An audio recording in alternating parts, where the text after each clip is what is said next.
Hi guys, and welcome. Hello, hello. Hello.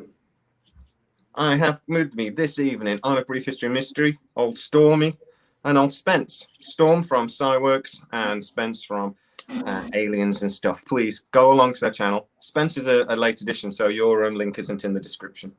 I'm sorry, Spence. I feel bad. They know who I am. It's fine. Exactly. But I'll add it later. But the link for link for Storm is in the description. So, quickly tell you why we're going live tonight. So, I did a video a little while ago. It's actually my most viewed video, saying that Steven Greer faked a CE5 experiment. The video we just saw with these two orange flares floating down into thing, unidentified lights, I've been told to call them, floating down into thing. And I say they were dropped out of a plane. Now, I happened to mention that to Stormy in another video. We then began an argument. There was name calling. I might have mocked his entire country. And there was, we began a debate. Man. Exactly.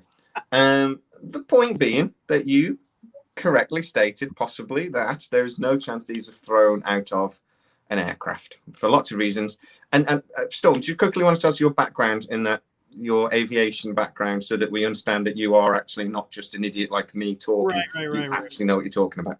I started working on airplanes in 1980. That's also the year I learned how to fly. I learned how to fly before I learned how to drive. Currently, I'm a certified aircraft mechanic, and this year I will graduate and become an aircraft inspector. So I've been in aviation since way too many years ago, 40 years ago. And I used to be COO of an electric aircraft company. So I know a lot about airplanes. I've been in airplanes most all of my adult life.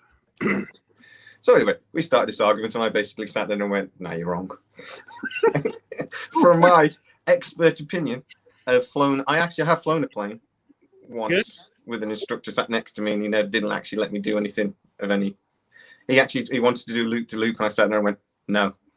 If I go upside down when I get out of this plane, I will kill you. But so the incident in question only lasted about 5 minutes, right? And I've said more than once that these are flares. They look like flares to me, and I think they behave like flares. I have then done a little bit more research and found a few problems with my theory. But how do you want to do this? Should we talk flares, or should we talk about what Greer says? Because that's also quite a big problem. Should we talk flares for a minute? Let's do the flare thing first, and I just want to add that the reason there was a Washington Examiner photo and article about Greer and these, initially distrusting what Greer said, and my big complaint is the airplane that they identify, this Beechcraft Duchess, and that they show a photo of its approach had nothing to do with whatever was going on with Greer at all. Yeah. The newspaper does very clearly say this aircraft is suspicious, but we'll talk about the plane in a sec. We'll talk about the flares, right? Because there's basically three major kind of flares that get used in civilian operation, civilian use. So you've got red distress parachute rocket flares. So those are the ones you see on the movies when they go, and it goes up, going back down again. That was, if it was a boat, what you would assume they'd use. But to be fair, you don't see the flare go up, and Greer says that in the video. It's not a flare. We don't see it go up. We don't see it. We just see it come back down again, sort of thing. You do get orange distress flares, and you also get orange smoke flares, which are more for daytime. And when you get orange smoke flares, they're hot orange smoke flares, so they can actually be seen on like infrared and things like that. So out of these three types of flares, the big problem I've come along with, the parachute flares. Yeah, I'm loving the TARDIS too. We just discussed that. The big problem is they only burn to 40 to 60 seconds. Oh. The video, the objects are visible for just under 3 minutes. And to exactly the first object is 2 minutes 53 seconds, and the second object is visible for 2 minutes 54 seconds. Immediate problem. You get orange distress flares. They burn for an estimated 3 minutes, but they're not parachute flares. So, small problem in my theory. Okay, if we ignore the airplane completely, my problem is that the only way I can see that he could have done this was he has strapped parachutes. Good evening, big dog cry. He's strapped parachutes to the orange flares. There's an element of rigging and an element of bodgery going on here that I'm not 100% convinced by. But if he was going to do it, he basically knew how to identify a flare. He said, if it's a rocket flare, you'll see it go up. He knew the problems if he did rig this and he did trickery. Did he figure out a way around it? Okay, so basically what you're identifying is that you've kind of come up with your own thing, and then now you're unsure about it. Well, I basically shot myself in the foot. Let's be honest, Storm's the expert. I've got some tidbits to put in afterwards, but Storm, you take it away. Well, if you want to get an aircraft, as the Washington Examiner article suggests, they found that a Beechcraft Duchess, was in that area. And maybe later, after in the show notes, we can put the link to that graphic that they were showing, or the whole. They show. Let me bring that up so I can see it. They show that the aircraft, November 110 Sierra uniform, was at 1,900 feet, traveling at 85 miles an hour, and was on a turning track of 319 degrees. Mm-hmm.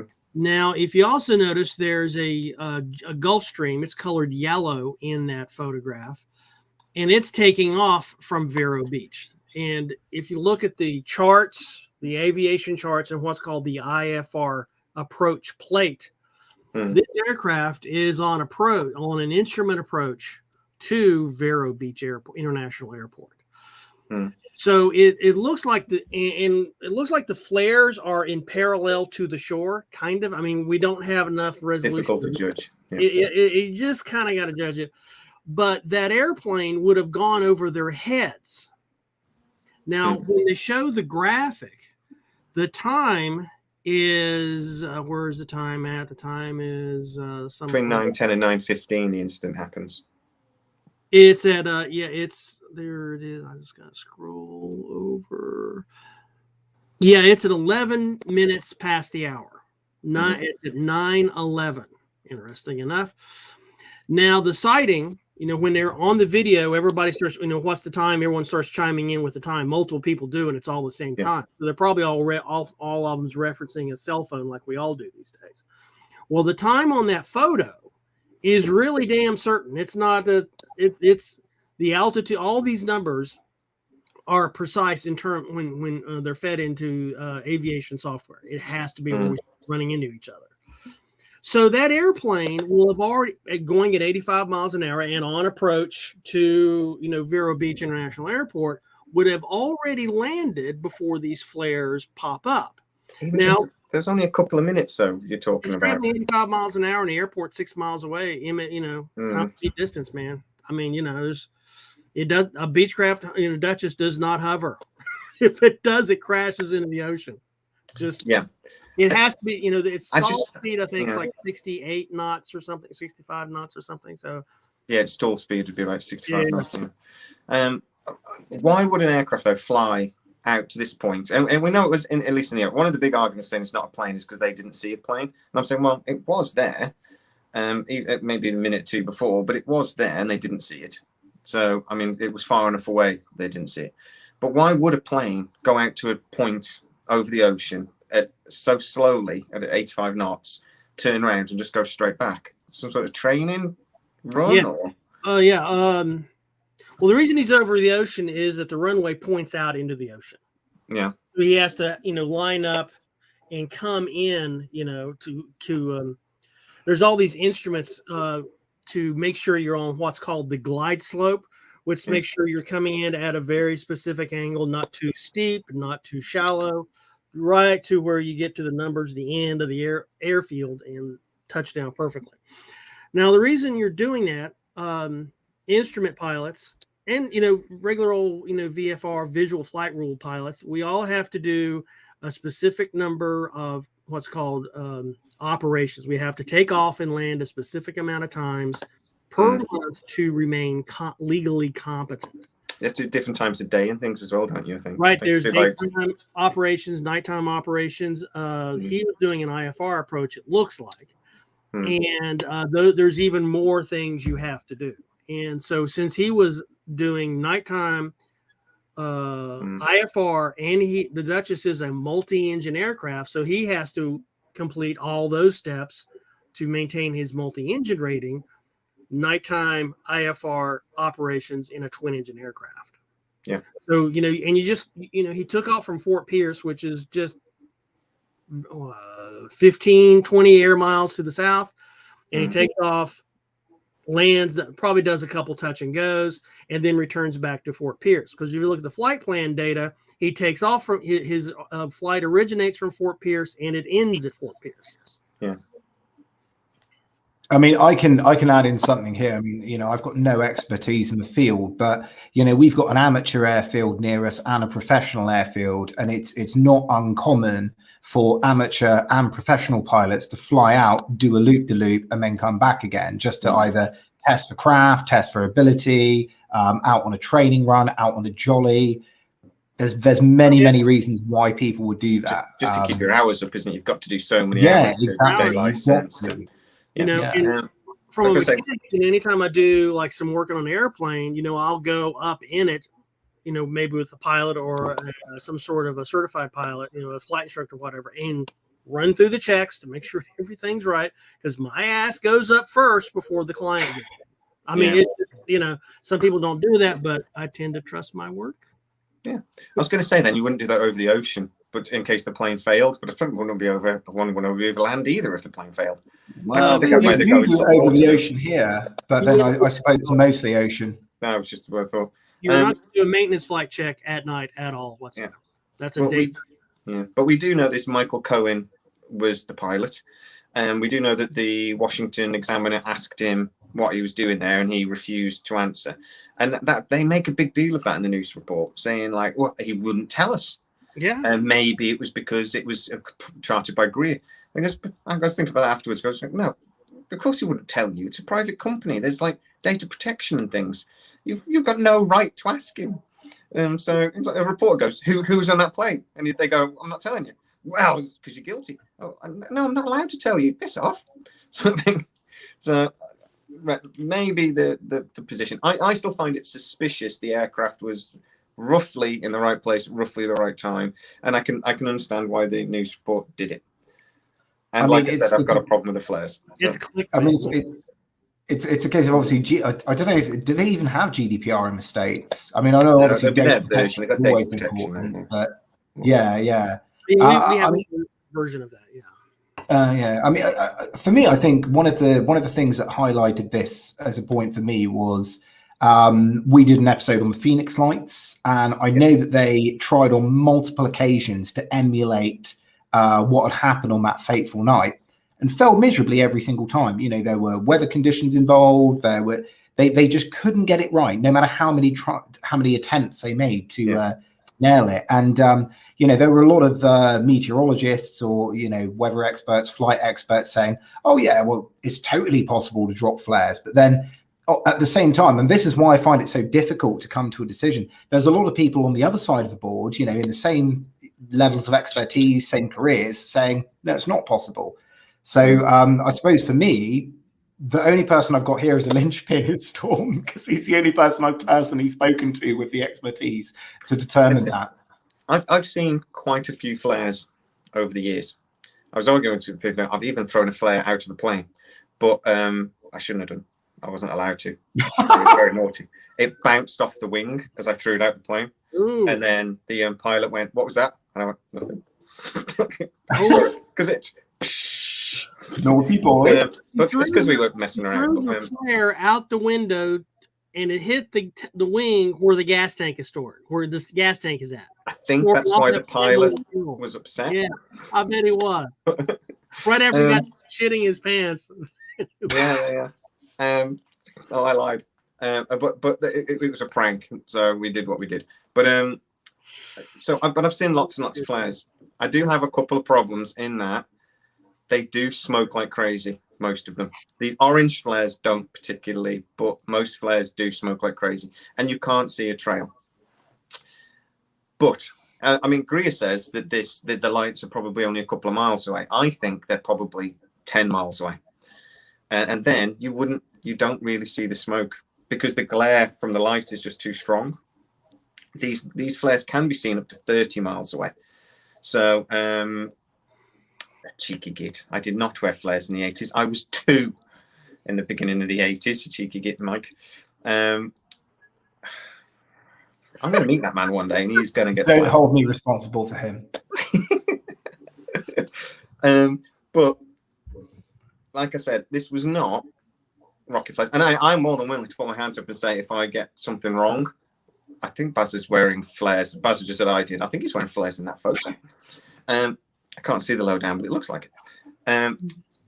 So I'm more than willing to put my hands up and say when I'm wrong about something, but there's still something not right about this incident. So one of the things Greer says in the video is that the flares are staying pretty much stationary. And I know, Bear, we disagree on this as well. I think both flares are descending very slowly, but descending and traveling to the right, as you see it on the video. I would agree with that. They're moving to the south, and because I just before we came on, I checked that. Did the slide the video over to the full far side of the screen, get it centered, and just watch it drift off. So they both. And I'm wondering if we can maybe at a later date dig up what the prevailing winds were at that time of night. Yeah. Well, that's what happened with the Phoenix lights, wasn't it? Is that they calculated that the way that the wind would have been traveling was contrary to the way that the lights were operating. Mm-hmm. Yeah, I would agree. So I think they were much further away than Greer says. But why would he know how far away they were? Because he knows how far away they were because they're exactly where the bloke was told to drop them. But I'm struggling to get through to the technicality of how he did it, and that's my problem. I cannot find any flare commercially available that does what these flares did. A smokeless flare, a smokeless launchable flare. I don't think smokeless is an issue, in that they can be, they're so far away that if they were smoking, I don't think you necessarily see it with a naked eye. And that's important because he tells everybody to turn off their electronics. Some guy, Charles, is got an infrared camera, and it's Greer's like, turn it off. Yeah, it's monkeying around with and he keeps trying to look at it through this camera, and they keep 3 or 4 times they tell Charles to turn it off. But then towards the end of the video, Greer's saying, I can see that it's not a flare because I can see through my scope that it hasn't got a smoke trail, it hasn't got things. Why is he allowed to look through a scope and no one else's? It's his scope. Everyone else has got their scope. They're his flares, maybe. That's why for everybody. Yeah, I saw another video. It wasn't this one. It was like one he was using back in the mid-teens, and it was like a pricey damn thing. I mean, it was like he put some money into it. And it was a long spotting night scope, and even a long lens night scope these days like $3,000. This video is 6 years ago, so that's yeah. But about a genuine question though, then. So why, if this is a genuine incident, why did he tell everyone else to turn off their electronics, their scopes, but he didn't turn his off? Why would he do that if it's genuine? If this was a real? Well, I suppose. Sorry, you go, Stormy. Oh, I was just going to say, as I understand it, the infrared rangefinder disrupts the focusing mechanism in the other automated in the other autofocus cameras. That was my. But why wouldn't his because he was using a night vision scope. Yes, okay, it wasn't. We don't think it was an infrared one. Charles, as you can see, it's flooding the foreground with infrared with red light. But Charles's isn't the only one told to turn it off. Someone else is told to turn their electronics off as well. They are allowed to look at it through their cameras, and they're all watching it through their phones. Sorry, and they're all recording it through their phones. But they are told to turn scopes off. Is it simply that he knows his scope doesn't scare the aliens off, or his scope doesn't interfere with what they're doing? Then you think so? He's prepared, basically, and the others aren't. Right. A night vision, as I understand it, a night vision scope does not emit infrared. It only takes in starlight. Depends what sort. Otherwise, you could easily find the United States Marine Corps, because every one of those guys has a thing mounted on their helmet. Yeah, it depends what sort of low light. You get low light systems, which just basically look for very, very low light. You can get infrared and you can get ultraviolet as well. I suppose, like, fighting from the other corner. Obviously, I've not yet been out and done CE5. I've had a lot of interactions with the CE5 community. Very, very nice people. But what I would say is there is something about, and I don't fully understand it. I'm not going to pretend to, but there is something about permissions within that ideology, in that you have to ask permission and invite permission to do things such as photography of appearing entities, etc., etc. One of the big questions we asked when we first started doing it is, well, look, if they're out there and they're visiting us, why isn't everybody taking photos? Why is there this kibosh on us doing that? And the feedback we've always got is, well, you have to ask them for permission. Now, you could very easily look at this through a sort of logical imperative and say, well, why do we have to ask permission if they're showing us, etc., etc., etc. But I suppose, trying to play devil's advocate to this, there could be some sort of cultural imperative where maybe there's, I don't know, a culture of politeness with extraterrestrials. I don't know. I'm just throwing it out there as a devil's advocate comment. Yeah. I mean, maybe they're just very, very polite entities. I don't know. Maybe there's a system. It's almost like a British person invented this. So you have to say, I'm very sorry. We want an American. Not from the north or the south, though. But I will say, though, we have to separate this incident, which I'm talking about, which I think he did fake. I'm not sure how he did it now, the more I look into it. But I think he did fake from CE5. That I think CE5 is a really interesting idea. And we did actually argue on my original video, maybe he faked it because he was trying to push and trying to advertise the CE5. But he knew, because of the way the protocols are, the aliens wouldn't turn up, basically, if they're being recorded. Because that's kind of part of the protocol, that you need to have the right intention. So your intention needs to be pure, almost, sort of thing, for them to come. So you're kind of saying that he's done the wrong thing for the right reasons instead of the right thing for the wrong reasons. Wait, yeah. What? He's doing the right thing for the wrong. I am so confused. Don't worry about me. No, I don't mean he's done it this way to get to. Yeah, he's done the wrong thing, but for the right reasons. He's trying to push the protocol. He's trying to push CE5, but he knew basically it wouldn't work if they knew, because his intention, however much you want to do, this is why I was thinking about this. I wanted to do an experiment myself, and I was going to do a video, and I thought, well, no, because at any point my intention's wrong. However much I don't want to admit it, I want views on my YouTube channel. But that's always going to be in the back of my head. So you did go to Rendlesham. I did. We were going to do a CE5 experiment. I was talking myself out of it. So, I mean, because I thought, no, my intention's wrong. It won't work. How can I can't genuinely sit on camera. And the one thing I always try to do is I don't like to, I try to have some integrity on my channel. Don't get me wrong, get things wrong constantly. But I do try and have some integrity. I try to say what I believe and stand with whether it's popular or not. I try to do that. So I thought, well, I'm not going to sit there and go, honestly, yeah, I've got the right intentions and I'm going to do this, because I knew I didn't. So I didn't do it. But I will do it on my own. I just won't record it one day. Well, that's what they want. Concerning intention, I mean, one of the basis of Hebrew and not Hebrew. What am I talking about? Hindu and Buddhist meditation is to manifest intention. And so when you start doing these meditations, you're trying to manifest a specific thing. And my one time that I ever had success in a CE5 thing, it was before there was such thing as CE5.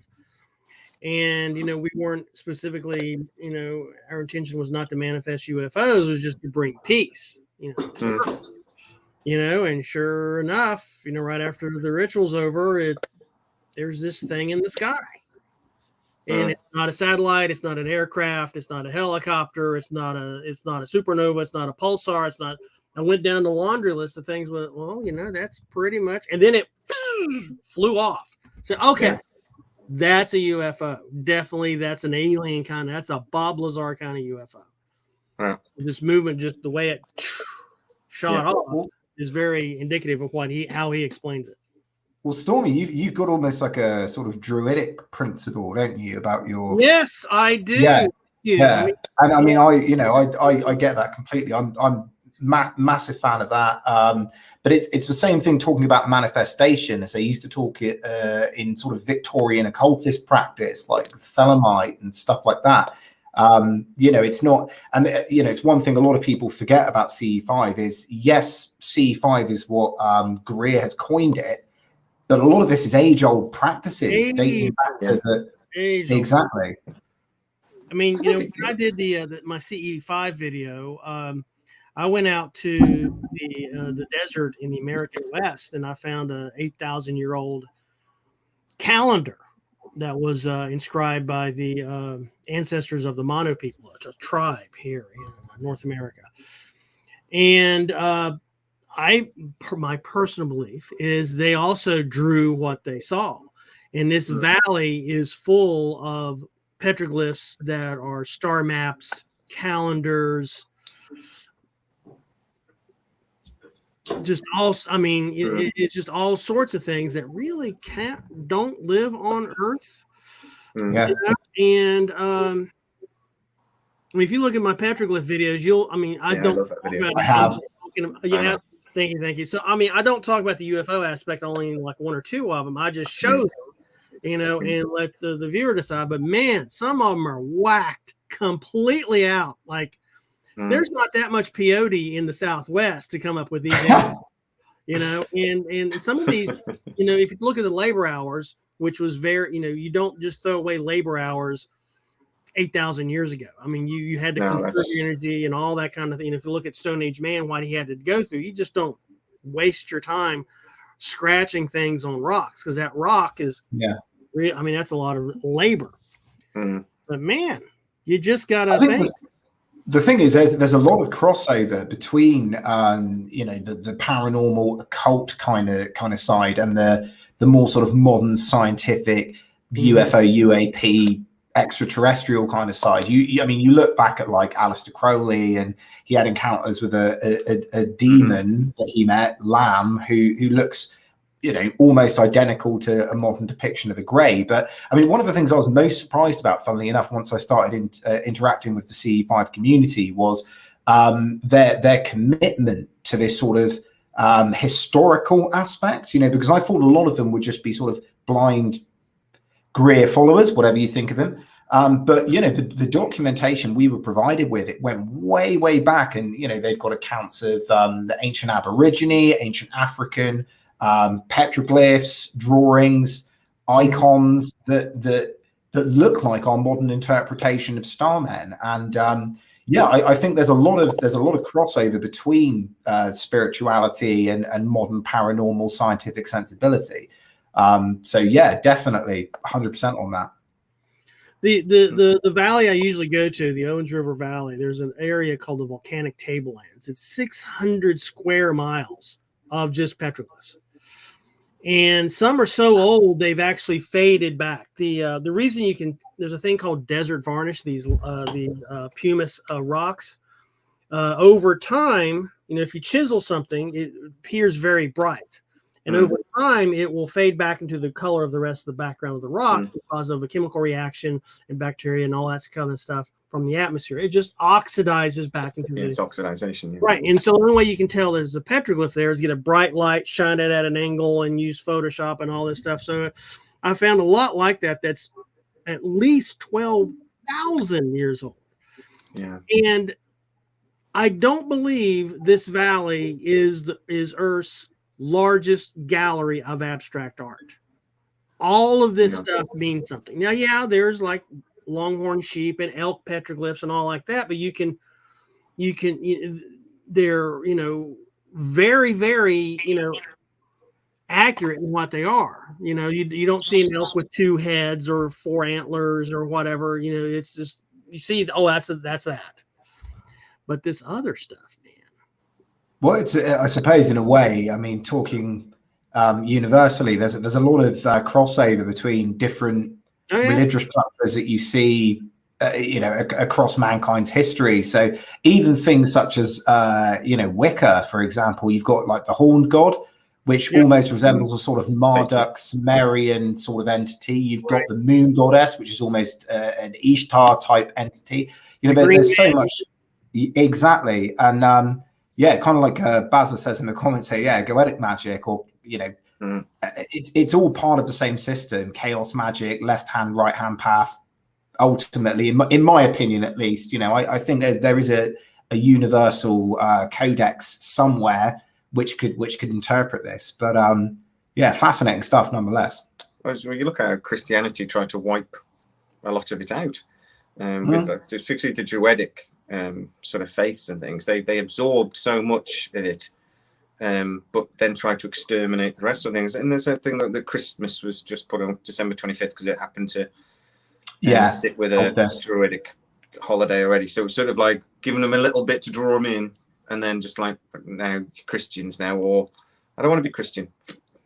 Well, you look at that sort of Father, Son, Holy Spirit thing. I mean, that even that goes back to Sumerian. Or you look at it in the Egyptian cycle with crumbs. It's been a while since I've looked at this, but it's. I mean, there's patterns you can see. I mean, even back to sort of nature beings, where it's sort of flora, fauna, and then the product of that. And you could almost look at some of those. The 3 days and the regeneration, isn't it? And how we come back to life, and think that's repeated in Egyptian and Horus, I believe. Horus. That's repeated over and over again. And then we have the battles of Horus and Set, which was effectively Jesus versus the devil in the desert. It's what Bazza says here, though, about this, the lines between science, paranormal, and occult are crossing. I would say that they're blurring. The more we learn about quantum mechanics and things, it's got nothing to do with Greer, this at all. But it's got. But a lot of the stuff about quantum mechanics and things, that's identifiable to magic, how we would understand it, sort of thing. How would you describe magic? The double slit observation experiment just freaks me out. An object behaves differently if you look at it than if you avert your eyes. Yeah, and it's like that is the basis of every single indigenous magical system on Earth. I mean, and Schrodinger's cat. It's a thought experiment in and of itself. There's the I've forgotten the name of it now. There's a compensator, and we were talking about Star Trek before this. There's a compensator in the transporter system, and I can't remember what it's called. Damn it, Heisenberg compensator. And it basically said that basically, if you can never tell exactly where an atom is. That's right. And if you look at it, you affect it, and sort of like, that doesn't seem right. But in quantum mechanics, I always use the example of like entanglement, quantum entanglement. That is evil witchcraft, and that's the end of it. It shouldn't make sense, but it does, and it's evil. But the Heisenberg uncertainty principle makes me angry. Yeah, and I've discussed a couple times that. My next educational goal is a degree in mathematics from over near you guys, University of Reading. I wanted to get that going, the PhD in the PhD program, and that's kind of my thesis. Here's my bitch about it. We can take any particle and we can only know 2 or 3 things. We can know the velocity, we can know the temperature, or we can know the speed. We can know 2 of those. why can we only know 2 when nature knows all 3? Yeah. And that bugs the shit out of me. I mean, I literally lay awake at night wondering, well, why can't we know all 3? And I go through my mind, and I go through, dude, I've got notebooks full of notes on why Heisenberg can kiss my ass. And it's just, I don't think we have the right mathematics for it. And that's my PhD. I think we're behind on the tools. Kenneth Grant would argue that once you understand all 3, that's how you pass through the mauve zone to the next level. Yeah. And now we're back to the next level with. Yeah. Well, let's go back to Greer then. All right, but we'll go back to Greer in effect of. Let's imagine for a second they're not flares, right? These are orbs, energy, whatever. Does any of what we've just been talking about sort of help us understand or explain what they could have been looking at if it wasn't flares? That it was flares. It was definitely flares. But if it wasn't flares, does any of that help us? Well, the other video we don't talk about. I mean, you have he has the color on a tripod, really, the ISO blown out. Then he has one that's just like a cell phone camera. It's not a cell phone camera. It's just a regular camera, but the ISO is you just see 2 bright dots. And they're just 2 white dots on there. And I looked at those closely as best as I could, and I'm considering just stabilizing it. Pick one dot and just push all the frames together so that they match to see if they change or if they vary in brightness, because typically flares they have some sort of variability of brightness because it's something that's burning. It's burning, yeah, and I really can't tell from the other video because it's just so much distortion in the image, but the other ones are the black and white is not distorted as much. They're really fine pinpoints, and I don't see any like brightness, or I don't see any like there's no contrast of a rocket exhaust going up, or there's no brightness to the cloud cover that you see from the color version. And so maybe, and we may be arguing about bad photography in the first one, because the other one looks like when I try to take a picture of Jupiter this last year with my cell phone, that's kind of what it looked like, just little pinpoint dots. And I'm wondering if we should take that into more consideration than just the one, because then we got 2. We have. I mean, because I said to you earlier, didn't I? Goes, well, they're orange, so maybe they're these orange flares. Then you pointed out, well, in the other video, they're white. Yeah. He does say in the video repeatedly, these orange golden lights, and these are the most amazing. You'll never forget this color. It's amazing, and nobody corrects him. And so it could be the other camera's just shit. I mean, it just could be a bad, it just could be something, and it's all over the place. So you definitely know it's handheld. So it could be a cell phone camera. Yeah. Whereas the other image is on a tripod. So if it wasn't, like I said, if it wasn't flares, if it was an alien light, the alien light or the orb or the whatever it is seems to be floating and moving to the right. He does say a lot of the time that it goes into the ocean, even though he says it's not descending, but then he says it goes into the ocean. But we'll ignore that. What sort of craft are we looking at? What are we looking at? If it's alien, what are we looking at? Is it energy? Is it a craft? Do we not know? Well, I think we're not going to know, are we? Because it's a paranormal incident. I mean, it could be anything. It could be a Vimana, like they talk about in the past. It could be a nuts and bolts craft, as a scientist would insist. It could be some sort of Merkaba, if you think it's a spiritual construct. We're never going to know. And I think the only way that we can attempt to interpret that is viewing it for our own, I suppose, our own spectacles. It's where, how can you land a finger on that? I mean, I'm interested to know, actually. So in terms of like, because obviously Storm, you're very much, it ain't flares. What would you say it is?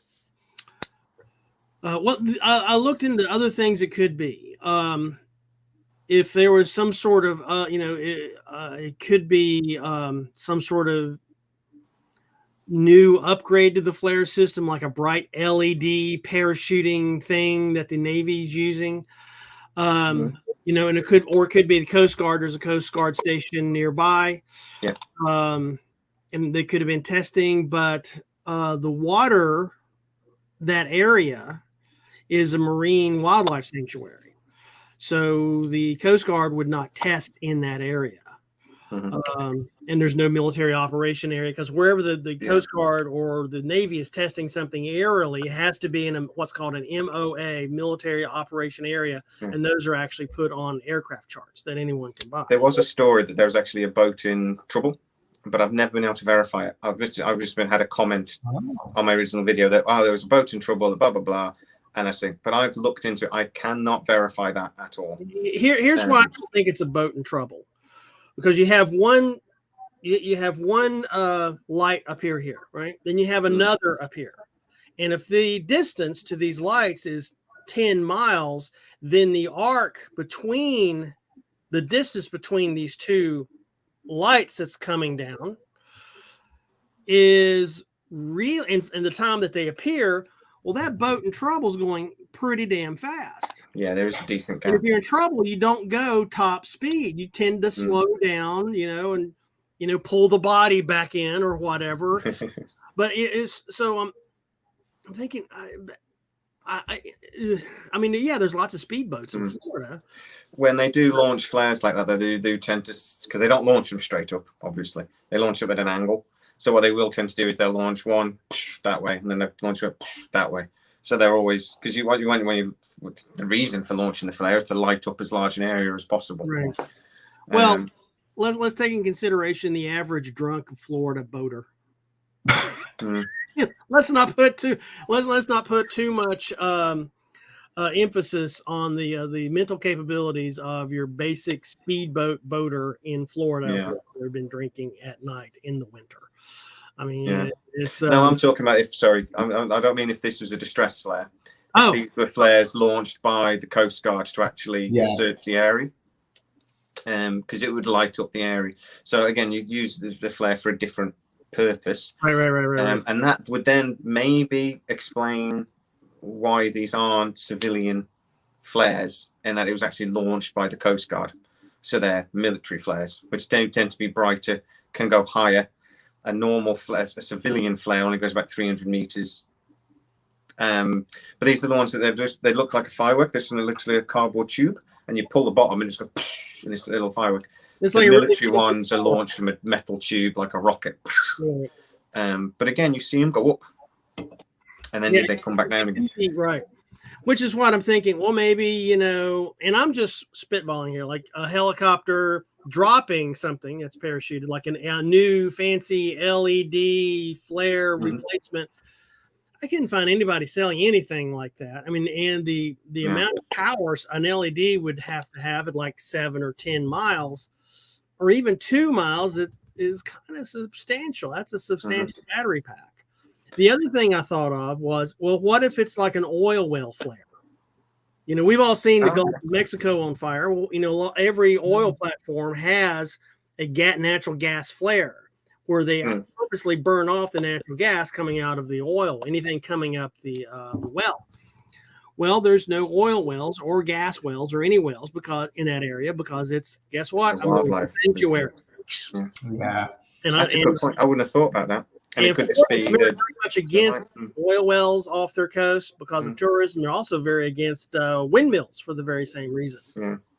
I had this thing in my head, but obviously it's not right. But I had this thing in my head about, when you see parachutists and they have the flares attached to their feet. Yeah. And they come down. I had that in my head, something like that. But I'm like, yeah, but where are they parachuting to? But again, I'm thinking, if it was faked. So if it was faked, so again, and I think Greer knew. And I think Greer knew for a couple of reasons. One, at one point he says, look, these are the golden ones I talked about earlier. And I would argue that that's priming, which is something in psychology. They say basically con men use it. They tell you what you're going to see just before you see it. So then you expect it and you don't question it. Initiates confirmation bias. Confirmation bias, exactly. So it does that. He also jumps on people when they say it's a flare. the first thing somebody says when it says, "Oh, there it is," somebody in the crowd, the people that are paying lots and lots of money to be there, and then get told to sit down and get out of the way. And I'll be like, I'm paying thousands of pounds to be here. I'll stand where I like. But anyway, he's telling them to get out of the way. Somebody says it's flare, and he goes, no, that's not a flare. And then his mate Mark, who's on the film, go, no, that's a ship. And then they talk about this as a major event. So I think he set this up somehow, and he knew it was going to happen. But if it was set up, and he did know, I don't know how he did it, and that's annoying. But I'll ask you this: he's obviously got a lot of experience making movies. He's made a fair few over the years. Could he? Is it possible that he rigged this using some sort of special effects person, or something he's come in touch with? Isn't that guy off Aliens and stuff? You got a fan? Yes, it is. When was his first? Yes, it is. Well, I suppose if Spielberg can create a convincing Tyrannosaurus Rex, then anything's possible. Yeah, but that's a crew of 100. The Steve Winston Studios had 100 people working on that. Steven Greer produced. Exactly. The more people that are involved in this, if it was, I'm just playing devil's advocate here. Right. Yeah. His first 2013 was his first movie, and that was called Sirius. Yeah. Yes, I remember that. And then Inside CE5 was 2021. Yeah. So, I mean, he's got experience in the movie-making industry. That's my point. And I'm just wondering if that's maybe where he got the skills or the knowledge to do it. But if it was faked, there would have to be the smallest number of people in on it. But they're basically... But, I mean, he has a company. He has people that work for him. He has people that this is their job. And if they understood why, it might come out at some point that, yeah, we did fake it. Somebody will whistle blow. But I suppose the way to look at it is, would bearing in mind what we've heard this evening, would a special effects department be able to do something that is beyond the reach of, current military technology or fighting against weather conditions, or do you know what I mean? I think it'd be one guy who knows how to build fireworks myself, but I don't know. Hire a special effects company or somebody like a stage magician, because this is a live event. If you're going to do special effects, you just film the open sea, and then you compost the lights, the orbs over it. Because right now you got to come up, since you have a live audience, you've got to figure out how to, whatever engine noise of a ship or an airplane or drone or a helicopter, which you can hear reverberating over water real easily. I mean, I'm out in the desert and I can always have to stop and wait for an airplane to go over because I know you'll hear it on the microphone. For ages, can't you? It's a nightmare. Yeah. My Lazar video, I just left it in. Just wait, okay, fine. So I just left that. My office is next to a helipad, so I know it's very difficult to hide that sound. Even when you can't hear it with your ears anymore, it appears on the damn video. It's so annoying. I can't even hear it, and I hear an airplane drone. So or the noise of an engine. So you've got an audience of what, 15 people, 20 people, all looking intently, all recording on their own devices. I mean, I got to go back to Occam's razor. It's something we don't know about, and I would. And remember, it's not the sun going down, because they're looking toward the east. The sun goes down on the west coast of Florida in the Gulf, and it's late at night. It's the sunrise. Oh, I've got it. I've figured it out. What is it? Tell us. We live on a flat Earth, and there's the dome. They just shone a light on the dome. I'm not on this video. Good night, everyone. We've wasted 50 minutes of our lives, guys. Come on, it's just light shining off the dome. We're such idiots. I suppose the only. I mean, once again, I'm playing devil's advocate here. I can't come up with a reasonable explanation for it. The only thing I can think of is, I know that there are, and once again, not my opinion, just things I've read online, just bringing it up. There is the element of psychedelics being introduced to people that are there to give them a different experience. I don't believe it, but I'm just we might as well throw it all out into the mix. That'd be risky. Yeah, I mean, especially since some of those people, at least that go on these things, are elderly. You just don't. And you're having the time that you'd have to time the dosage just right to get them to all see the very same thing at 9:15 at night. Like I said, I don't believe it. I'm just throwing it out there. I mean, if they were like peyote or LSD or whatever, we throw ideas out and we see what sticks. We're like monkeys throwing poo at visitors at the zoo, just seeing what sticks. Right. So, I mean, personally, it'd be quite entertaining to have a bunch of loaded up senior citizens, watching lights in the sky and just hearing their interpretation. I just want to see an old lady with a head tuck over. Go, woo! Well, knowing it's order, they'd probably be screaming Jesus. Yeah, exactly. I mean, and then they'd fall over dead from heart attack. Actually, see evidence that Jesus has come home to take her home, and then Greer's in jail for life for microdosing senior citizens. It's like a lot of people said in Zimbabwe when they saw the lights over in 1994, isn't it? Oh, it's Jesus passing over. It's Jesus passing over. I'll tell you what, I think there's a really easy way to deal with this. Is so one of the people that were there need to phone the police and claim fraud, because they did pay a lot of money to be there. And if the police got involved and the police turn up and ask for records, then people would have to give it them. And I think you could find out quite quickly if this was a fraud. If I paid thousands of pounds to be there and somebody said to me it was a con, I'd be pissed. I suppose though it's that question of is the United States police better or worse than the United Kingdom's? Because just throw them out there. Just throw them out there. I think it would have to be a civil case. Actually, I don't think the police get involved. I think it would have to be a civil case anyway, because you'd be claiming fraud. But you know what I mean. They'd have to be. If legal, I get you. Yeah. Get the thing going. Maybe that's the only way we could figure it out. But I think my sensibilities would be that the police wouldn't care because there's not a high probability that they get to kill somebody. So if there's really nobody that can shoot at legitimately and get by with it, we're not answering that call. No, it's just why. So unless there's almost certain a possibility of death at their hands, they don't care. I have so many things go through my head. The UK guys laugh, and then the US guy. And I said it here on live stream. On a brief history of mystery. I stand by it. The YouTube police their ears just went, huh? What was that? An alarm. A channel to shut.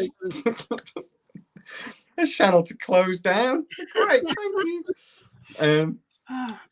Just whip my round. opinion. I want to talk about Greer as well, but let's whip round the thing of, like I said, what do you actually think? And this is only our opinion. We've only got our opinions. But what do we actually think this event recorded, or what do we think actually happened in this event? Stormy, do you want to? If I've got a gun to your head, if I'm a policeman in America apparently, and I got a gun to your head, what do you think? What? Oh God! It's. Let me break it down. All right. Do you think Greer faked this? Greer himself actually set it up and faked it.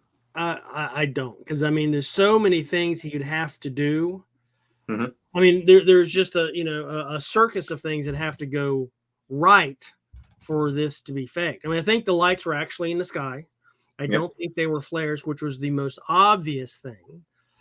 I don't think it's some sort of advanced signaling device that the Navy throws out in the ocean, like an LED as opposed to a rocket or something. Mm-hmm. There's no motor noise. There's nothing else. So, I mean, I don't think Greer's rich enough to fake something like that. And with so many people being able to record it. He's not paid enough taxes. He's got a few quid.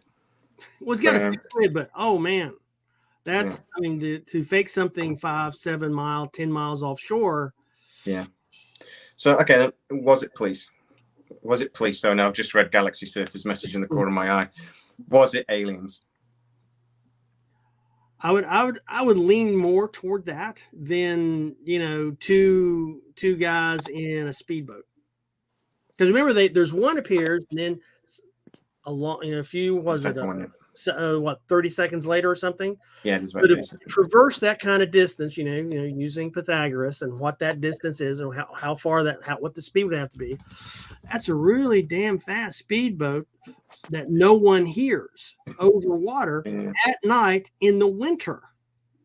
Hitchy, just answer this question quickly for me, Hitchy, because you messed that. Did you put Mr. Greer on purpose? I'll just leave a comment to let me know if that was on purpose or not. So many people going about him being a doctor, and I'm just like, it's irrelevant to his new career that he's a doctor. But anyway, Spence, go on then. Again, put gun to your head. Do you think Greer faked this incident? I thought you were going to say, do you feel Greer is a doctor? Yeah. Oh, no, he's definitely he is a doctor. I'll give him kudos to that. Not everyone can do that, so credit to the guy. I mean, as an initial doubter, we released our episode and got a bit of lashback from CE5. I know as well, Steven Greer has seen our episode and was not best happy about it because we've had feedback. I'd love him to have seen my video and be he was not very happy.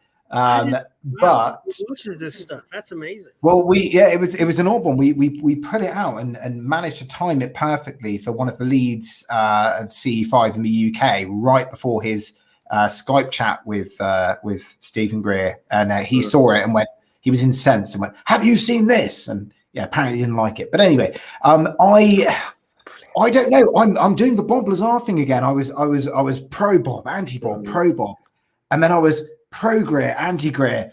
Now I'm swinging back again because the more I read about this flare drop, the less it makes sense to me. And then obviously we I'm sure we'll come on to it, but the cosmic hoax has swung me a little bit as well. As much as we can argue that it's flares,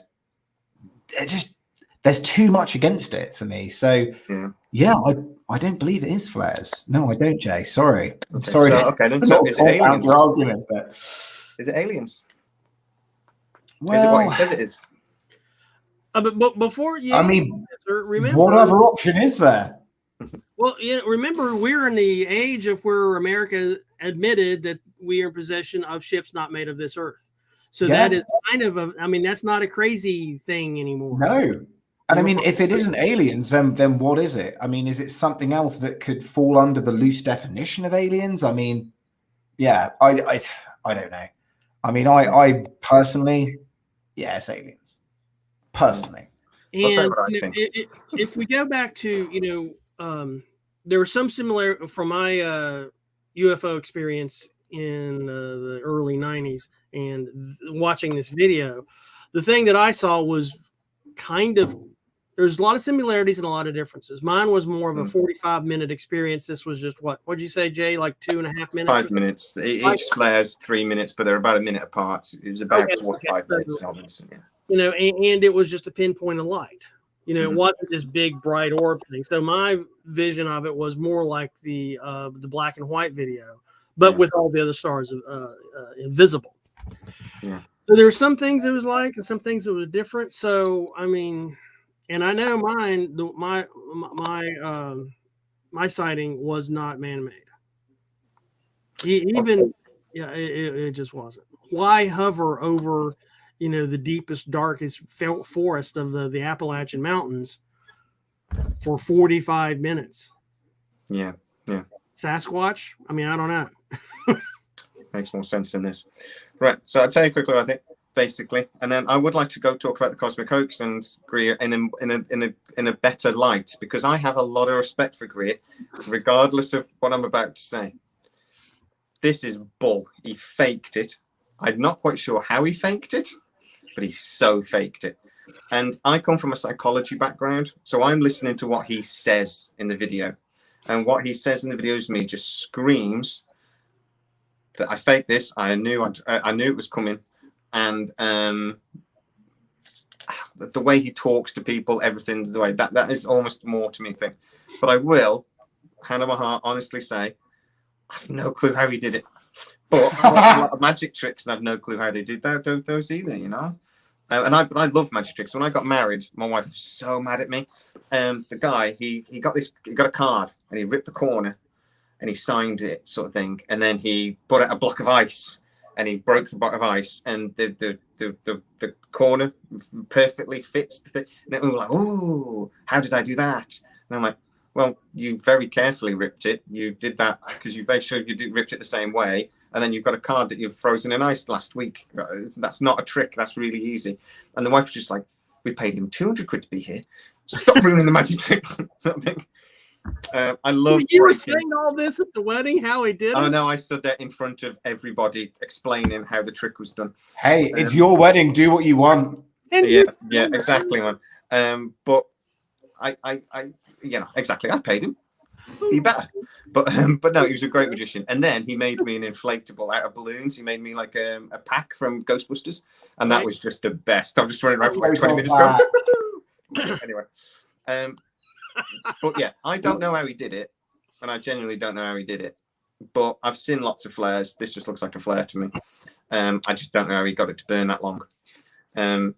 Whether that plane was anything to do with it or not, I think the plane's positioning is suspicious. But I am more than willing to. Oh well, I'm going to tip my hat to your knowledge, Storm, and say that that's not what happened.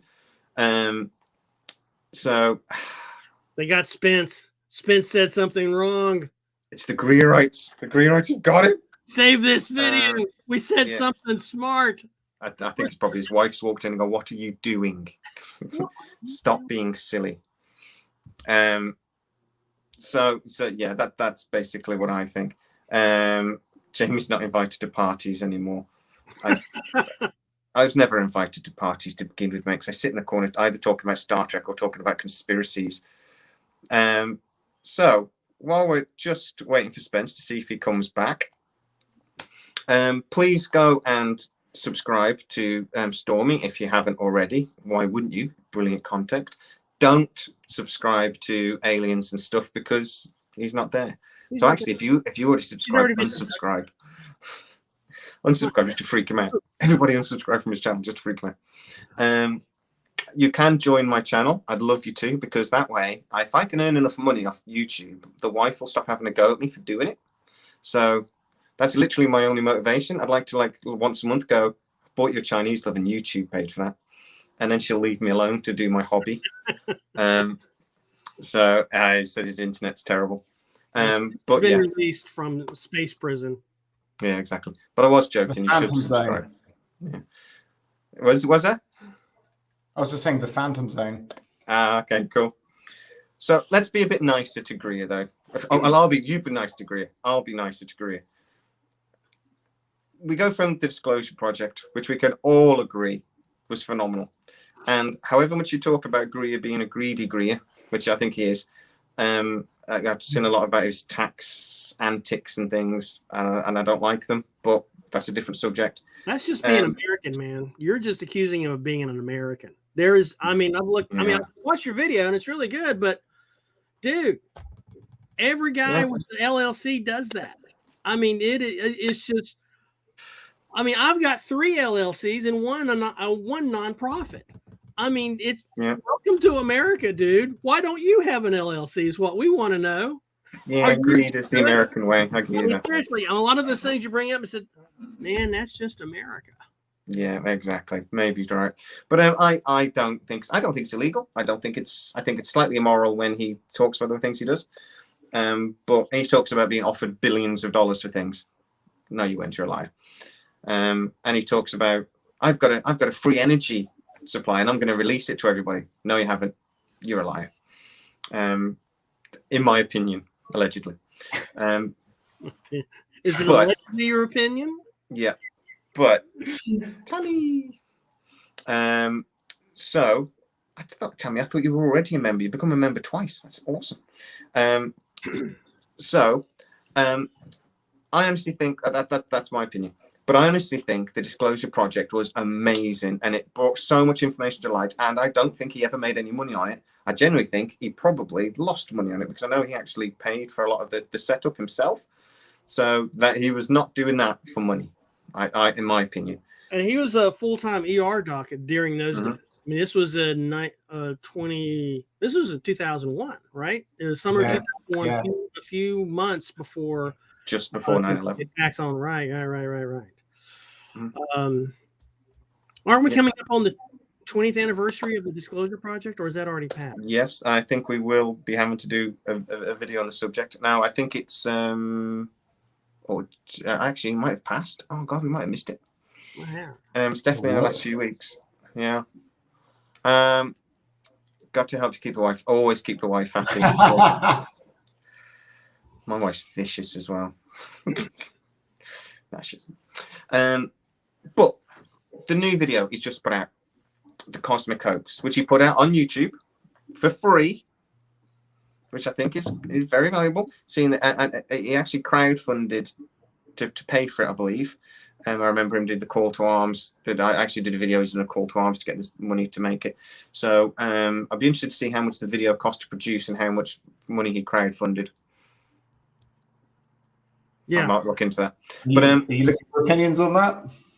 Yeah, no, I'm going to be careful on that one. Yeah, I know the editing is pretty good. So he definitely got an editor. You know, it's. I mean, I don't think he does these things. I mean, you can see, look at the video quality of the Disclosure Project, and then look at the hoax video. I mean, he's definitely upped his game, and I don't think that's his talent. I think he's learned to go get quality, video creators to work with. Yeah, no, he definitely has. Sounds really good. Every video gets a bit better. Yeah. To me, I really like the Cosmic Hoax because it seemed to be like a review of the Disclosure Project, because he dipped in that bucket a whole lot, and it was like an updated, and he had like updates to the Disclosure Project. Yeah. This story, this happened. This story, this happened. So I kind of liked it. I mean, it was the worst thing he's ever done, I think, was the Sirius Project, and that was because he had the chromosomal, the tiny little thing, which was proven. Yeah, I think he was quite honest about that, though, wasn't he? Because basically the end of the video he was honest. Yeah. In fairness to him, it's nothing. I would rather him talk about something disclosure related than spend a third of the screen time on that went nowhere. Unless it would have been better pitched as not, this is not a space alien and this is why we know. I mean, it would have been better if he debunked it, showing that he's debunking it.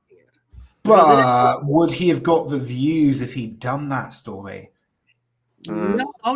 He wouldn't have got the views, but he may have gotten more respect. Sometimes you want respect more than views. He talks a lot about his credibility. Unless you're correct. I mean, this is why he's always talking about how many presidents he's briefed and things. Even though it also argue that's probably not true.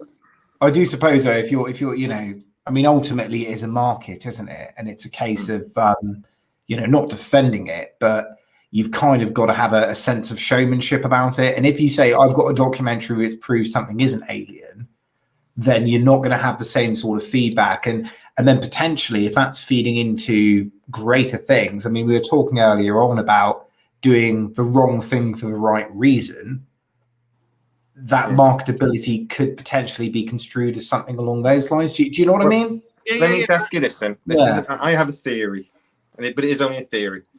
Okay. There's a lot of YouTubers over the last few years have faked rivalries and fights, and they've done a lot of this in rap and also as well. They fake them because they know people like it. People like a bit of rivalry. They like a bit of rope-a-dope.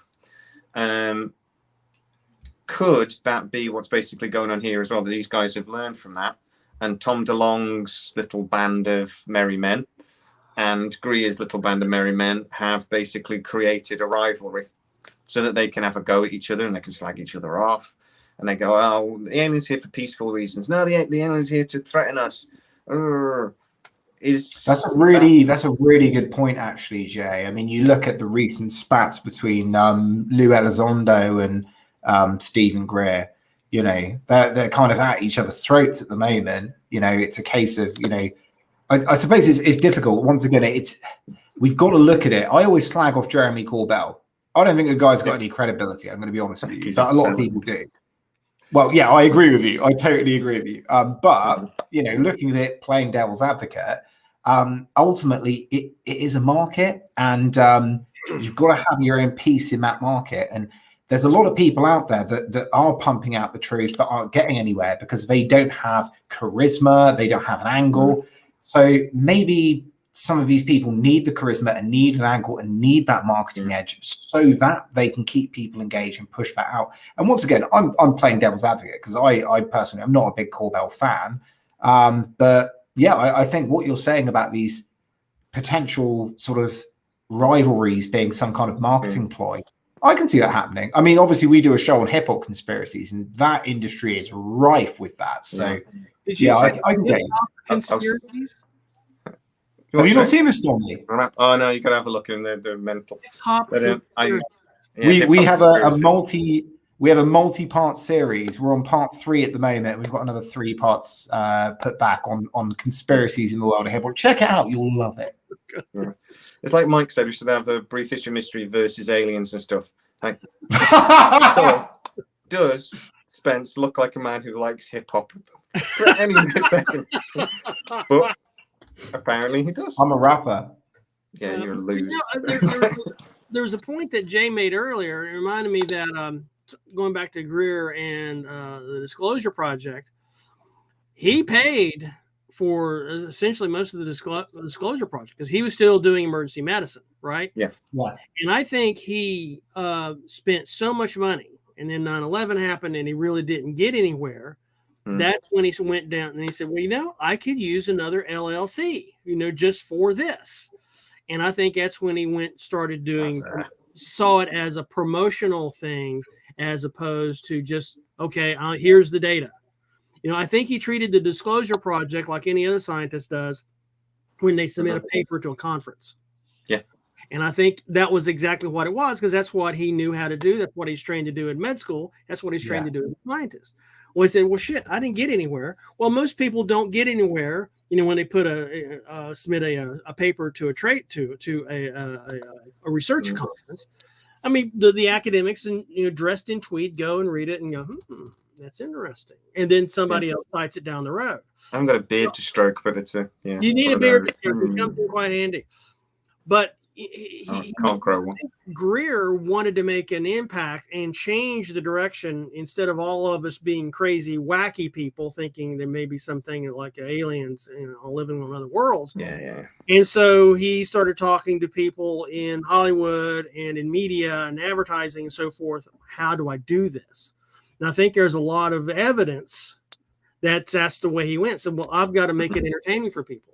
Michael Moore, the filmmaker, did Fahrenheit 9/11 and Roger and Me.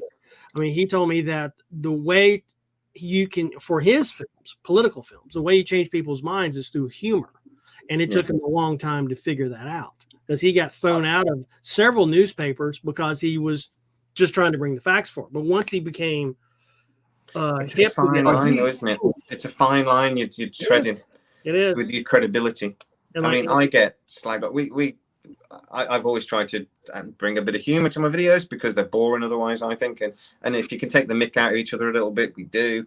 But there are people out there that really take this subject very, very seriously. And they go, it's just a bunch of idiots trying to be funny. I'm like, whoa. Trying? I'm bloody hilarious. Sick of my wife telling me you're not funny, shut up. And I don't need you telling me as well. Yes. Yeah, exactly. But I mean, it is true that that is the way to do it, and that is the way to get it to the masses. And I mean, Steven Greer has done a pretty good job of actually making himself almost a household name. People that aren't us know who he is, and have watched his stuff.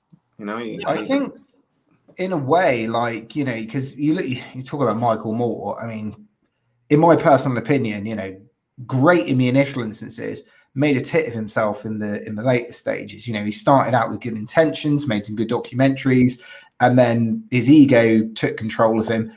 Maybe that's the same thing that happened to Greer. Maybe the ego took control. And talking of taking control, I don't want to take control, Jay, but I did have a couple of questions I'd be really interested to ask the two of you and see your opinions on, if that's okay. Go for it.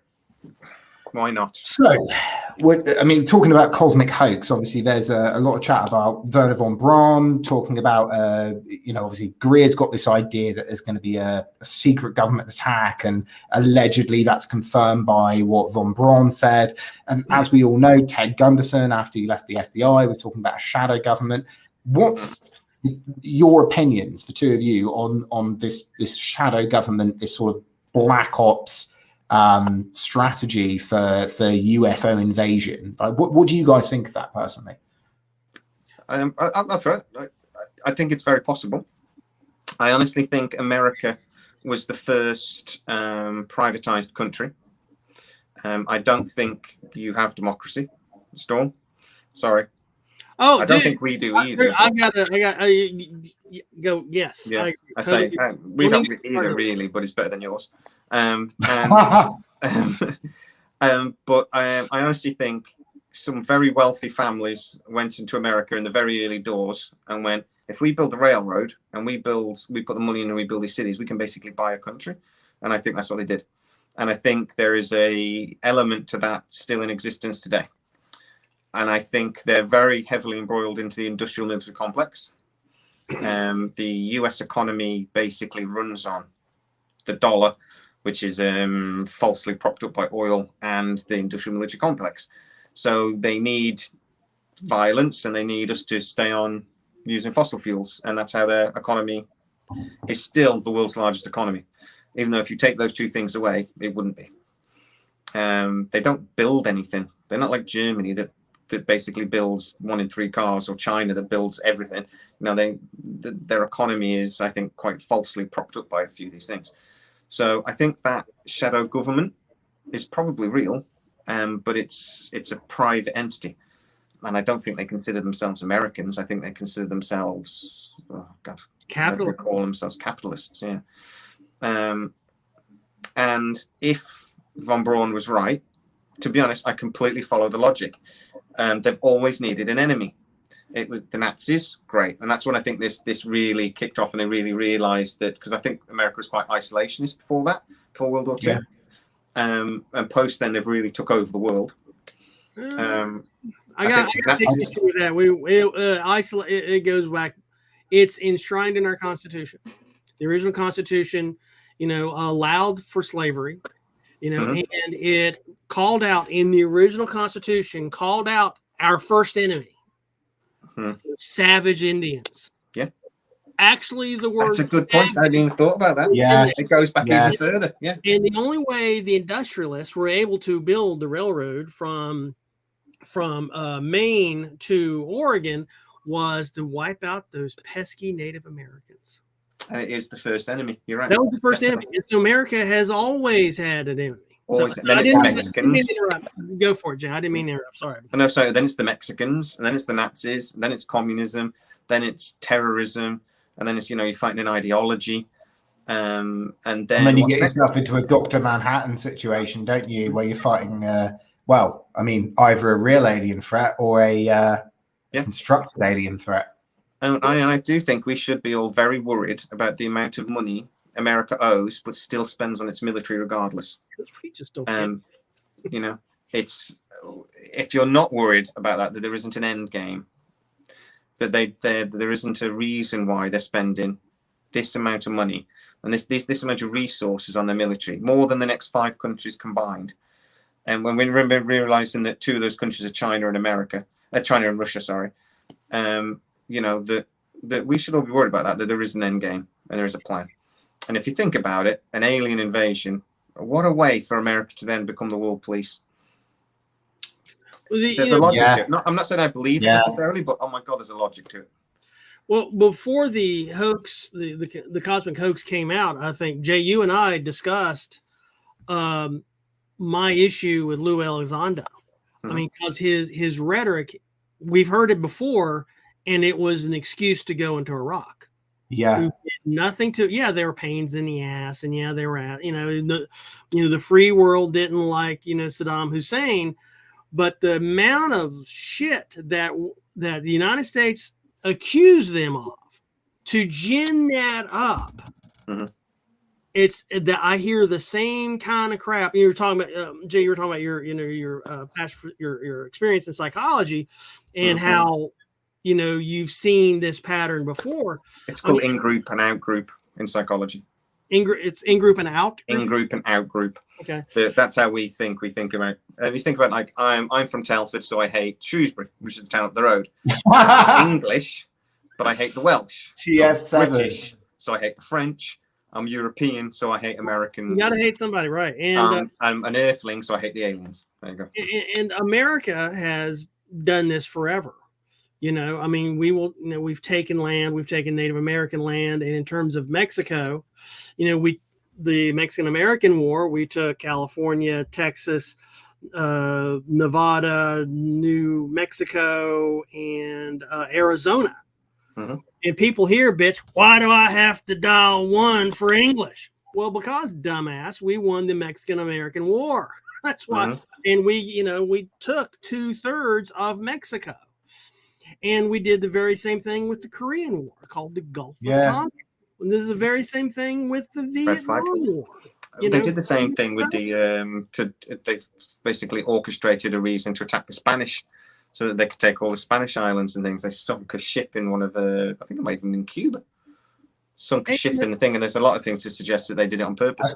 I think history has proven as well that sorry, Stormy, but you'll agree with me. You know, America will do anything to get it done. It's kind of like Operation Northwoods, which I'm sure we've all spoken about before, isn't it? With the false flag attacks on American soil.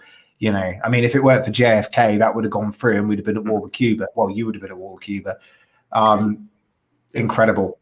Trigger a nuclear war. Oh yeah, I left off, the whole Bay of Pigs invasion. I left that off. You know. Yeah. I mean, there's so many you kind of can't keep them all straight anymore. I mean, you know. What do you think about the fake government, though?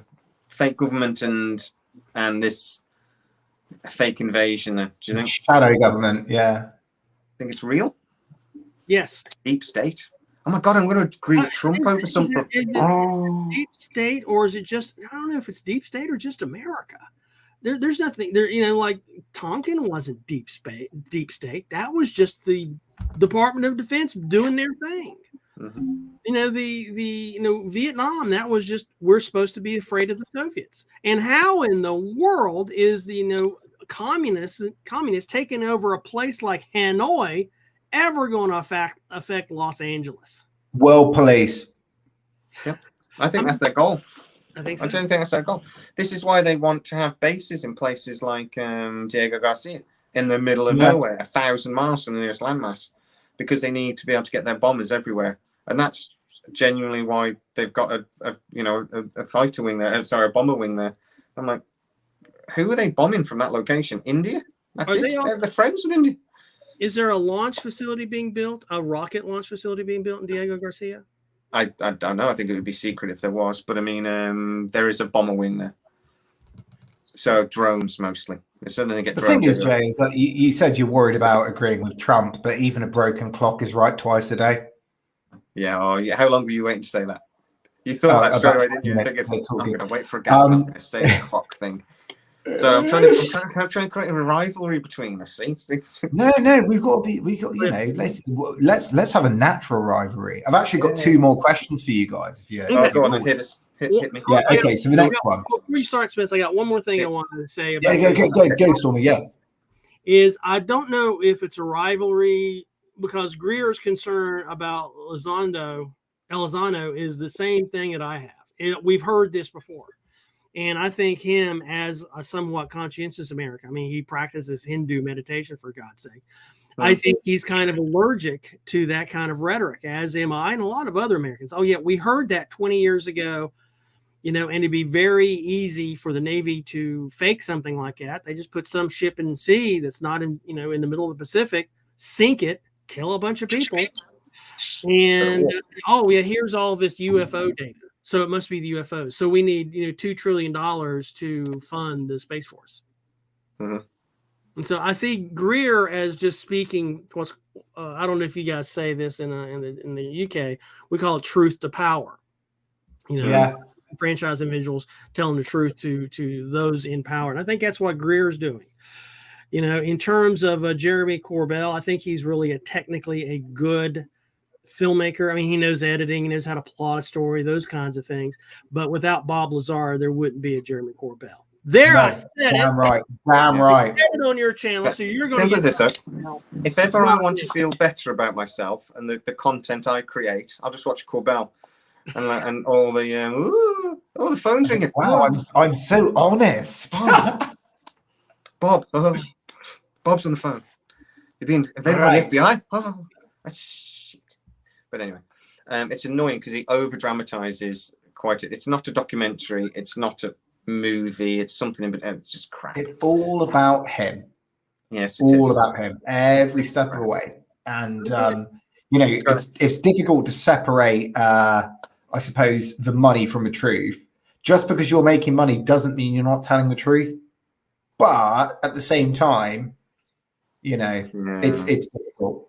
So on that note, yes, Steven Greer, clear Messiah complex, clearly, regardless of what you think. When he cries in the documentaries, tears of a clown or genuine tears? What do you think? I think he's genuinely upset. Yeah. I mean, it's because I see that concern and that feeling of helplessness, and not just UFO researchers. I see it in a lot of people, the Black community here in America. There's just so much going wrong, and we've seen the battles that Greer's face. We've seen, because we kind of face those same battles in terms of bigotry and hate mail and all that kind of crap. Elon Musk, even when he starts talking emotionally about climate change, and this, as he terms, it's the craziest experiment humans have ever done. I mean, he tears up. So I mean, there's a lot of us have a true sense of helplessness, and I think Greer's not faking that. I'm not sure he is either. I think he might be genuine there, because I actually do believe Greer believes what he's talking about, and I believe he believes it. And whether the tools he uses to get his message across, I don't agree with, but I think he does actually believe it. And I think when he's talking about these things, he does generally get a motive. I just think his motives are sometimes not always genuine. So, I agree with you. If he didn't believe in it, he wouldn't have done the Disclosure Project. Which took phenomenal amounts of money, of his money, and phenomenal amounts of time. Can you imagine? Well, I'm inclined to agree with both of you, because I've seen a lot of comments online. I mean, we can all question his business practices and how he is fiscally. We can question C5 and whether the motives are right. We can question flares, but for me, there is a sense of credibility about the reactions on film, and that's I know a lot of people in acting, and that's a guy that for me has a genuine emotional response. But I'm gonna stop my little minor takeover. I'm gonna give you one last question, if that's okay. Right. So Louis Elizondo talking about the aggression of a potential alien race. Steven Greer talking about the benevolence of an alien race. Is it one alien race? No. There we go. Talk about it. Go ahead. Jay, you start with this one. My only issue is I'm going to say there's potentially lots of alien races, but I'm going to put a caveat on it that a lot of our evidence for that is based on things like remote viewing. And remote viewing isn't evidence, in my opinion. I've spoken to a lot of people about remote viewing. I've spoken to a guy that it's fascinating, and he genuinely believes it, and he knows everything about it. He says that we can prove remote viewing works, but a lot of the evidence for a lot of these things, like the Palladians and the Galactic Empire and all these sort of things, Arcturians, seems to be based on remote viewing. As easily as you can say that's evidence, you could also just say that somebody just going, I just spoke to somebody from the Arcturians. Oh, did you? What did he say? He says you're all lovely. And it could be, it could just be as simple as that. Somebody's just like writing down just stuff. So yes, I would say that there's multiple things. I actually think that's probably why we see so many different types of UFOs sometimes, like Tic Tacs, light sources. So I would say different craft for different missions, and also saying potentially coming from different species. I think that I would like to think that I want to see like a Star Trek style universe where there's lots of different species and potentially we can join some sort of galactic federation. But I also think that's other people want this to be true. Maybe some people want it to be true so much that they create this evidence. But yeah, personally, I would lean towards yes, with a but underneath it. Yeah. How about you, Stormy? Well, I did a recent video on the Drake equation, which is the way to calculate the number of Mick Drake. Yeah, good old Drake, Doctor, not the rapper, the Dr. Drake. But it's a methodology to count the number of intelligent species that have the ability to travel or technologically advanced.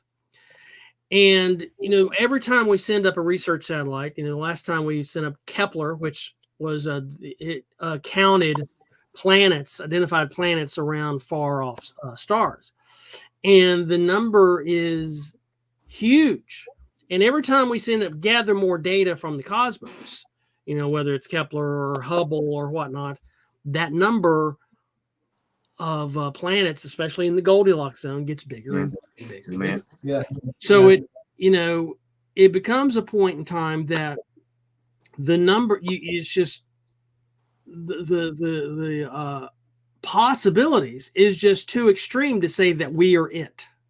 Yeah. And with as many cycles as Earth has gone through in terms of disaster evolution, all these epochs in time, look at all the different creatures just come up and left. The brontosauruses are now birds, and it's just the phenomenal changes that's occurred on Earth. We end up, semi-intelligent. So these for yourself, very intelligent. Well, America, but anyway, the number of species is just a function of the number of stars and number of planets, and if there are 100 or 200 years ahead of us, still that's a phenomenal jump in technology, considering that technology tends to be, at least for humans, on an X curve. Well, is on squared X squared. You look at 200 years ago now. Yeah, it only took 66 years to go from Kitty Hawk to the Sea of Tranquility. Yeah. 66 years. Which is just insane. Yeah.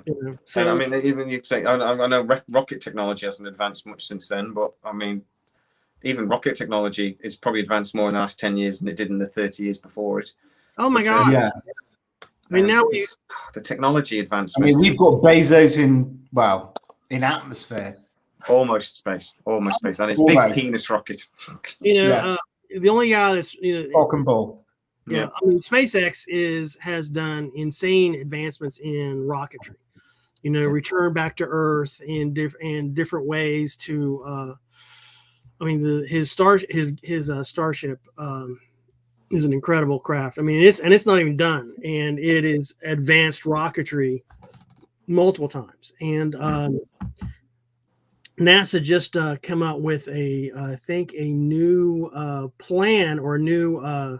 It's seeking proposals for a new nuclear engine. Now, this is not the engine that explodes nuclear reactions off of a base plate and pushes it forward. This is a different type of. It uses a nuclear pile to create heat, and that heat generates electricity to send out more or less what's called an ion drive. Yeah. I've watched a program about how that works, and it's like is it like two plates or something, and the energy bounces between, and that somehow creates thrust. Right. I didn't really understand it, I have to admit, but I watched lots of these things that are interesting. I never understand them. Yeah, you're just stripping the electrons off of an atom. Typically, the first experiment was called Deep Space One, and it was an ion engine using xenon gas as its propellant, and it would just strip off the the electrons, and it would just send out the electrons, and you get a very slight thrust off of that, but it never turns off. And since because thrust and acceleration is on an x squared curve, then you can get really high speeds. In terms of something the size of the universe, you can get really high speeds rather quick. Long enough building up. There's no. Actually, I saw that a scientist actually in NASA is talking about, says that actually we can get up to really decent speeds. The problem people forget is you then need to slow down again. So because there's nothing pushing against you. So however much energy you use to get fast, you then need just as much energy to get stopped. If you're going somewhere, and people forget that. It says we can get up to really good speeds, we just can't slow down again. All right, just to go back to just the one last question, and then I've derailed this. Yeah, basically, just to say the simple question then, which is what we came on for. Steven Greer, UFO champion or greedy fraud, or is he something in between? Can you be a UFO champion and a greedy fraud? I think there's a Venn diagram for that. I mean, could he be? I mean, people talk about Corbell being in that mid zone, don't they? A guy that is ultimately trying to champion the movement, but also wants to make some dollars while he's doing it. I mean, I don't feel that he's in the same category as Steven Greer, because Steven Greer started out the Disclosure Project and did a lot of that off his own back. But maybe he is trying to do the right thing, but he's trying to make sure that he's secure while he's doing it. I don't know. I mean, all I can say is my big complaint was money, money, money. Put the footage out, did the last documentary, put it out for free, didn't charge anybody for it. But then at the same time, as you said, Jay, is there some kind of marketing thing going on with some kind of rivalry? I don't know. I mean, ultimately, I'm definitely back onto the Steven Greer boat, but I've only got one foot on at the moment. So I might take that foot off again. Well, the question of can you be a UFO enthusiast and a fraud at the same time? I charge Lou Elizondo with that. Yeah, I mean, that is a fraud. I mean, because they're going to attack us. Well, what is your evidence for that?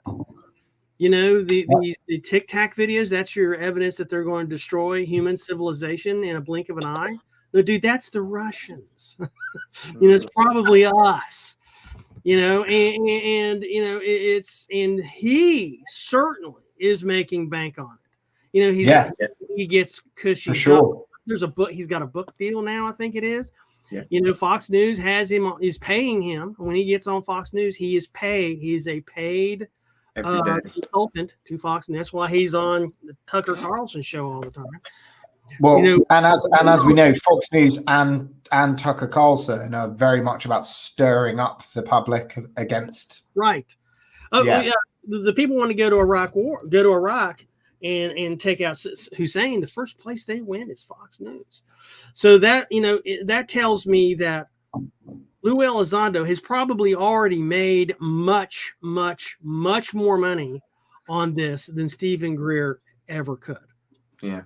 Because if you look at the production value, of Greer's latest of movies, they're still low budget. They're still really low budget, but Lou Elizondo, man, those guys are making money hands over fist because now they're technical advisors to the military industrial complex, and there's this and there's that. That guy is rolling in cash. So I think there's a Venn diagram where you can put UFO enthusiast and fraudster. I think it's Lou Elizondo. I don't think it's. I feel like we've missed out on a great conversation here about Lou Elizondo. That's our next live stream. Lou Elizondo. I'm happy to be there. We got to do put the demon antlers on him too. I agree with you. We won't go into that because, like you said, it's such a fascinating, and his history is so fascinating. But I would say we should do a Lou Elizondo and actually compare him to somebody like Nick Pope, and because I think their actual trajectory and their career is very similar. How they sort of base their credibility on their past career, and is their past career really what they say? I do like Pope, though. I do like Pope. I used to really respect Pope, and then I looked into him. Are we going to have to save this for another episode, or can we get into this now? No, because my wife. We'll save it. But I think that will most definitely be our next video. Then we'll do a Lou Elizondo versus Nick Pope, and who would win in a fight? It's definitely Lou Elizondo. Hell in a cell. I could take Nick Pope in a fight. Most definitely. How's that little weasel ever still gets on the telly? I don't know. But anyway, thank you guys. I've really enjoyed this evening, and I think we've answered the question. You know, did we? Yeah, we all agree with me that it's flares, didn't we? I'm pretty sure that's what I remember. It's flares, yeah. Conversation? I'm just flares. Yeah, no, I'm sure that's where we ended in the end. I'm sure I remember somebody saying, "Jamie, you're right. We're such fools," and something like that. But no, thank you so much for joining us. And like I said, guys, if you are new to the video, the channels, go and subscribe to Sciworx. Don't subscribe to Alienist stuff because, Mike, I have seen your comments. And he said at one point, while you're in charge, Spence, steal all the subs. Actually, I should probably send you a check because I monetized this video. So I should probably send you a check. I don't even really like Mike very much, Jay. It's fine. Yeah, no, he said, yeah. I'll have words with them what I mean. But yeah, I'll send you a check for like 30p as your share of the YouTube money. Do you guys ever get accused? Actually, my channel's monetized, so I get accused occasionally of being a shill in it for the money, and I'm like, you really need to see how much money I get from YouTube. it's really not. It's a case of like I would have give multiple hours of my time up for like pennies. Yeah, I'm such a shill. Yeah, for sure, guys. Yeah, thank you. Some of my videos they've made $1 since. Yeah, and but then you don't get most of that dollar. I get like about 30p out of the pound, I think. Well, I've made no money off of this, so I must be the most legit. Exactly, you're the most. You got the most credibility. For Americans, YouTube gives us 55 cents on a dollar. Yeah, I have to pay tax on mine, but I think I got to pay tax too. I get about half. I get about half of it. Don't you have to pay American tax and? Hey, but you guys deserve it. You need an LLC.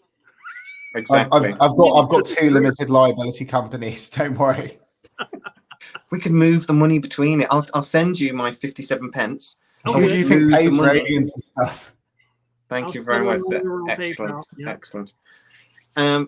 So again, thank you very much, guys, and I'll see you soon. I think we'll be working together again at some point. Bye. All right, guys. Bye.